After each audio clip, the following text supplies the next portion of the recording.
Okay, somebody help me out here. I remember this when I was in high school, and I graduated 2012, and it was a comic I read. It was like a bunch of D&D kind of stuff, but a little different.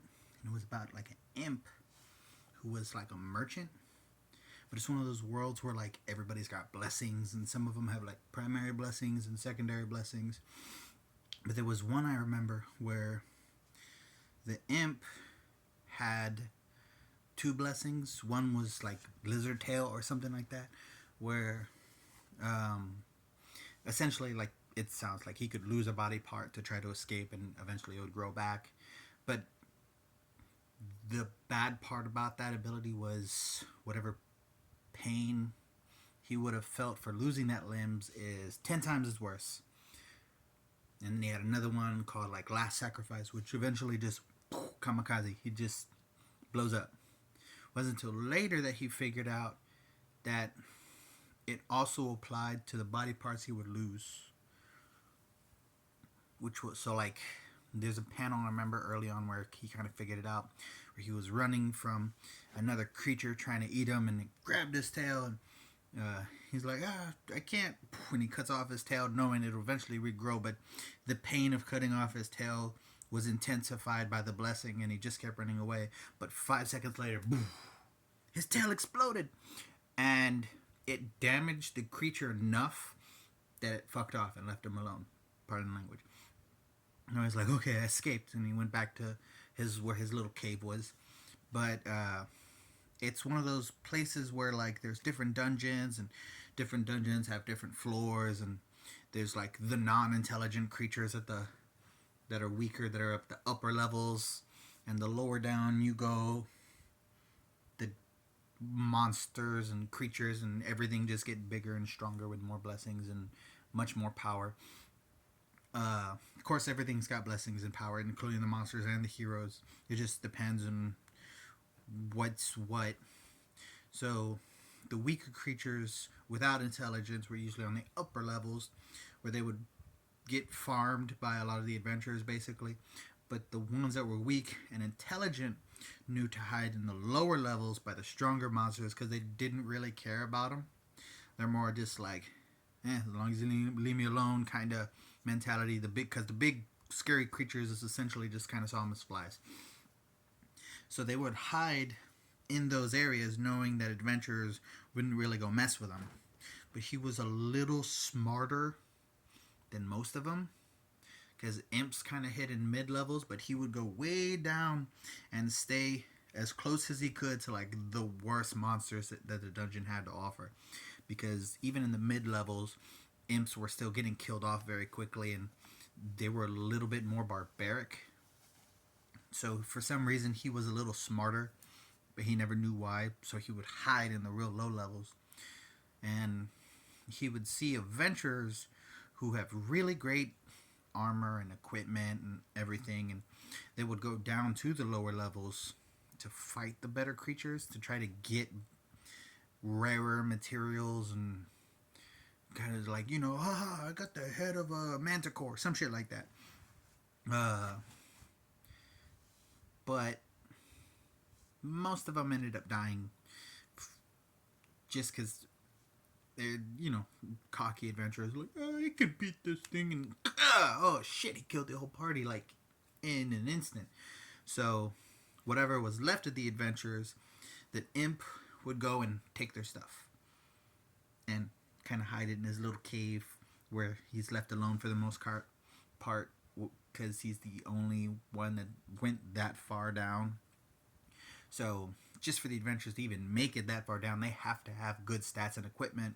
But the monsters at that level are way too OP. So when adventurers do try, they die. So he kind of just has this little hidey hole of all his adventurers' belongings that he kind of just stole off the corpses. But eventually he tries to go up a few levels, because he just got curious watching adventurers all the time that made it that low. So he tried to go a little higher, watch bigger groups of adventurers, and he would go a little higher, and he just kind of got like into that people watching phase, I guess you could say, until he noticed that some of the adventurers groups would barter. Like, hey, I'll give you this bread and food if you give me some bandages, or hey, I'll trade you this weapon for these potions, and yada yada yada. And the most important one that he noticed was the gems that they used, because monsters had gems, which is why they killed the monsters. Smaller the gem, and depending on the, so basically size and color is currency. So small gems, medium gems, large gems, really big gems, red, yellow, blue, green, they all meant some kind of form of currency depending on what you killed, what it's worth, what it could be used for.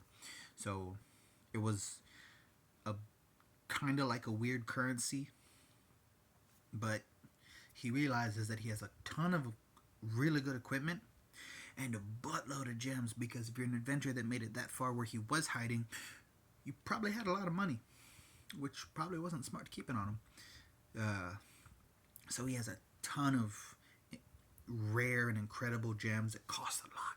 But he also has a big stockpile of just the cheap ones too, because everybody needs pocket change. So in one of the levels, kind of closer to the top, is like it's like a little village, but it's more like a waypoint in the dungeon, like a safe zone almost. So he realizes, it's like, hey, I like some of their stuff. Maybe I could give it a try, but I kind of look like a monster. But he realizes that when adventurers like wrap bandages to like cover a wound, you can't see their skin. So he's thinking, I may be tiny, but so are some of the adventurers. So he figures if he bandages himself up head to toe and covers his hands and puts on little gloves and arms, and so any exposed skin would be covered up, and he would wear this little cloak that he cut a little shorter because the cape was a lot longer portion, but it's got a hood to it. But he's tiny. But it helped where if he wore his little backpack with the cloak, excuse me, it would help hide his wings, and he could wrap his tail around his waist like a belt so they couldn't really see it. And where he could speak common, if he did speak, his voice sounded too impish, so it would give him away. So he decided, just, I'm not going to talk. I'll go to some of the adventurers, disguise myself as an adventurer, and try to barter by just like pointing and referencing and trying to like help them figure. Basically, he pantomimed what he wanted to barter, and it worked for the most part. There was some miscommunications here and there, but he got better at it and referencing, and eventually he tried to go up to where the little village was, which is like in a safe zone, but it's still a lot near. The only monsters near the little village were like the low intelligent, kind of just like dumb monsters that work off of impulse, that are just fodder. You know what I mean? Just, oh, let me just go grind a bunch of these weak things for nothing, because they're little tiny gems that don't really cost anything, so they're just kind of cattle for the most part. But when he goes there, he's looking around the little village and realizes they have like little shops and little food stalls, and he realizes there's a shopkeep that has a bunch of items similar to what he's got, and he's got some of his better equipment, not his best equipment, but some of his better equipment, because he's still just trying to figure out what's worth what in the world. That is in his backpack, and a bunch of gems with him too, in a little money pouch. So he goes to the shopkeep and kind of starts like referencing and pointing, and the shopkeep's looking at him. He's like, "Oh, okay," and he's brings out like little dagger, and the shopkeep's like, "Oh yeah, it's pretty good, and he like shows some of similar ones he's got and kind of what they're worth. And the shopkeep's a real friendly guy. So he ends up kind of like little buddy thing, even though he doesn't talk. The shopkeep kind of is like, oh well, he's bringing in good quality equipment, so they get like a little rapport going. even though he never spoke to him, but it constantly keeps going on. So he's making a little bit of money, selling some of his equipment, buying some other little knickknacks and trinkets. He's like, oh, I've seen adventurers use this for cooking. Maybe I can buy some pottery and stuff like that, and some bowls and pots and cups and stuff like that. So he's making his cave a little nicer every time he goes way down, because most of the monsters don't mess with him, just because he's weird. Except for the monsters that are low intelligence but high in strength, which are just more vicious. But he knows like all the territories, little shortcuts. He's lived in the dungeon his whole goddamn life.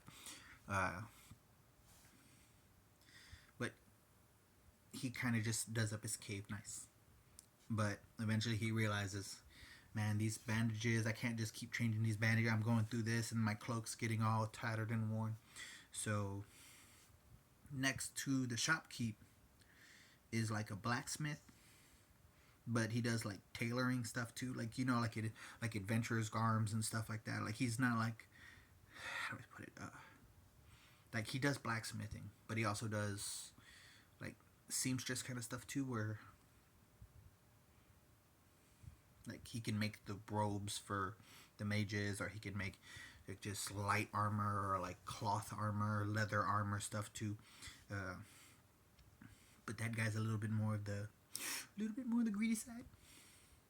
So he goes into his shop, and he kind of like points at. He's like, "Oh," just like pointing at, and he's looking at him, and he's looking at the little adventurer's outfit, which is mostly just like cloth and leather, with a little bit of metal like on the shoulders and around the waist, but very basic adventurer's garb.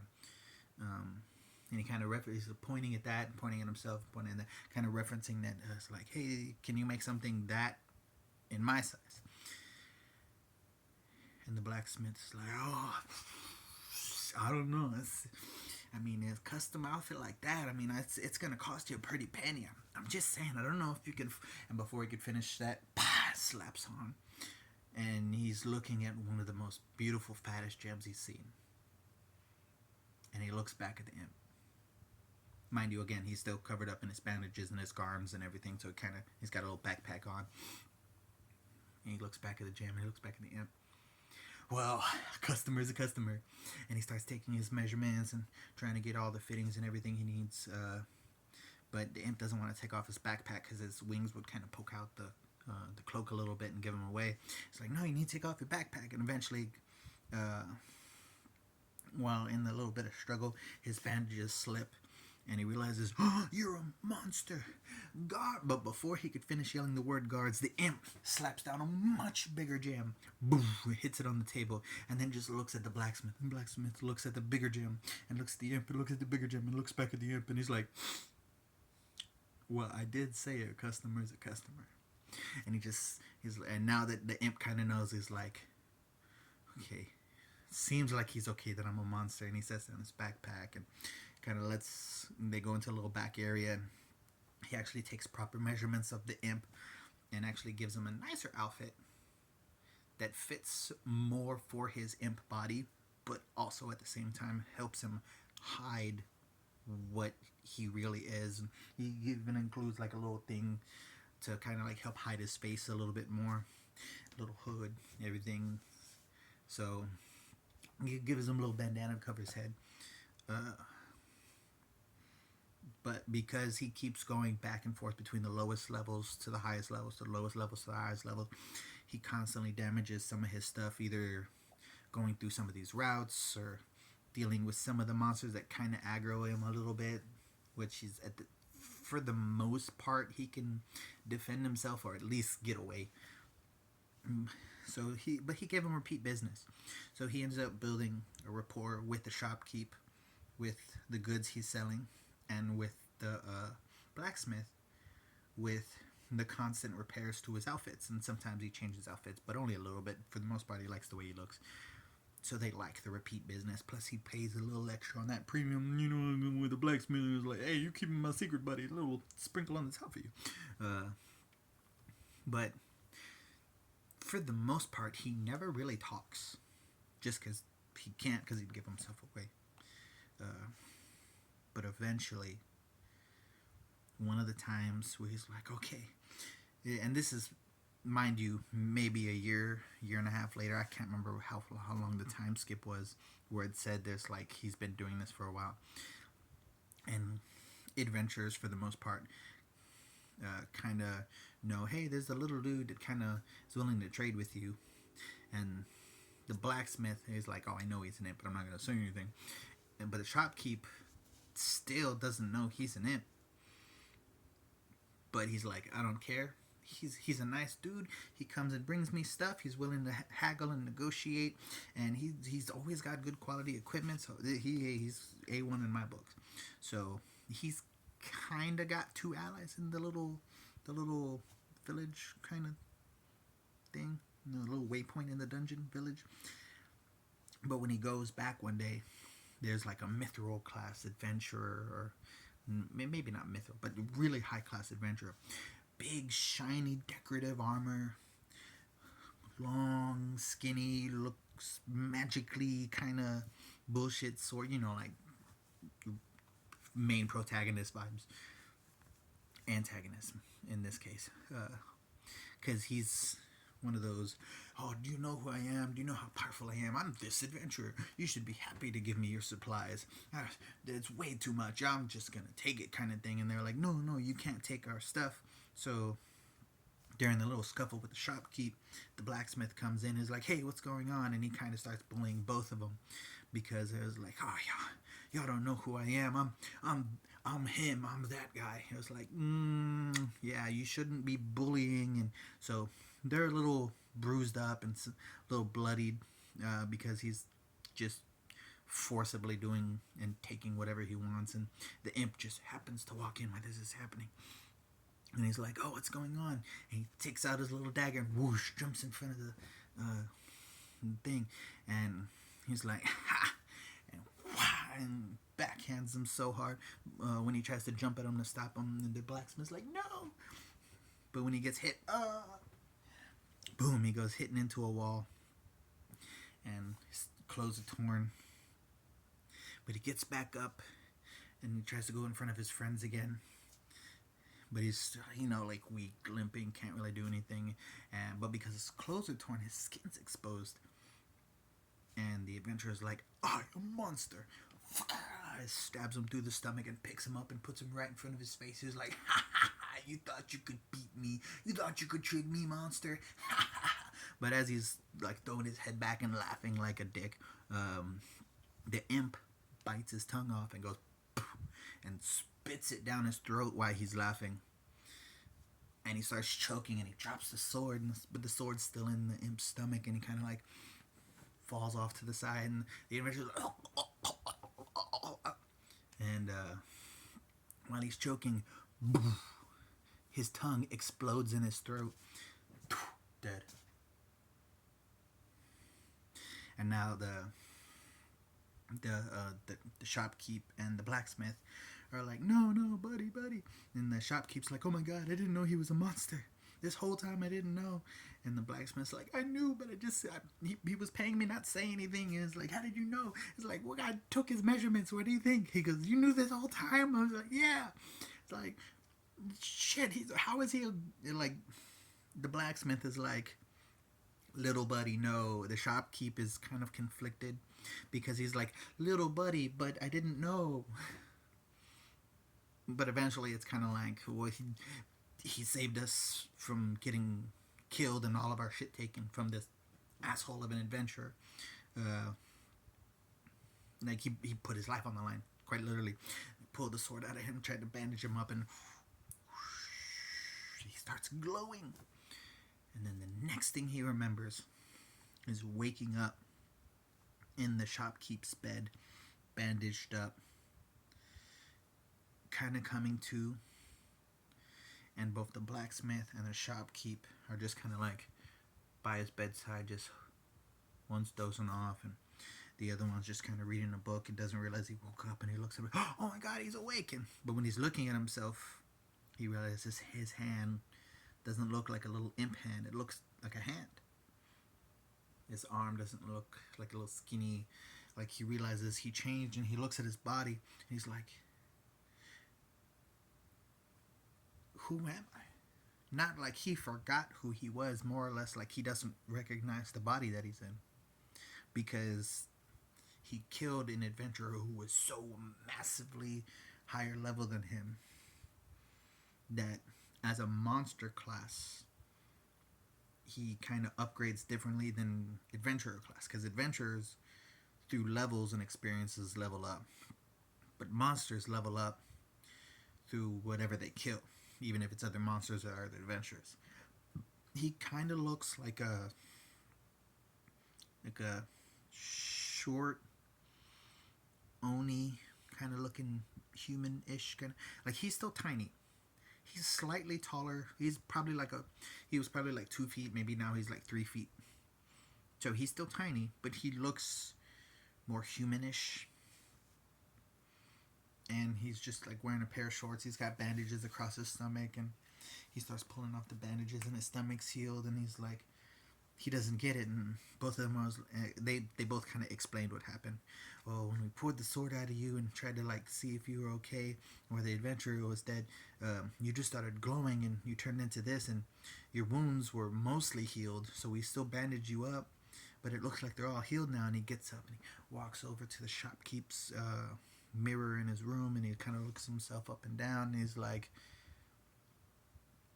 what am I now? And he realizes when he said that, his common didn't sound like imp anymore. It sounded like normal common, like his voice didn't give him away anymore. And he was shocked. And that's the last chapter I ever remember reading. Because at that point, the website, when I was in high school, I remember, I can't even remember the name of the website. I just remember that the website was like, oh, it cannot be found anymore. I was like, no, what the fuck? What happened? Where's the website? Where is the website? And then I never found any hint of that comic ever fucking again. So if anybody knows what I'm talking about, I think it was like the Imp Merchant or something like that, or something similar. Maybe it's like in the title. If you know what I'm talking about, or you know where I can find what I'm talking about, help me out. Send me the link. I need the sauce, bro. I need the sauce.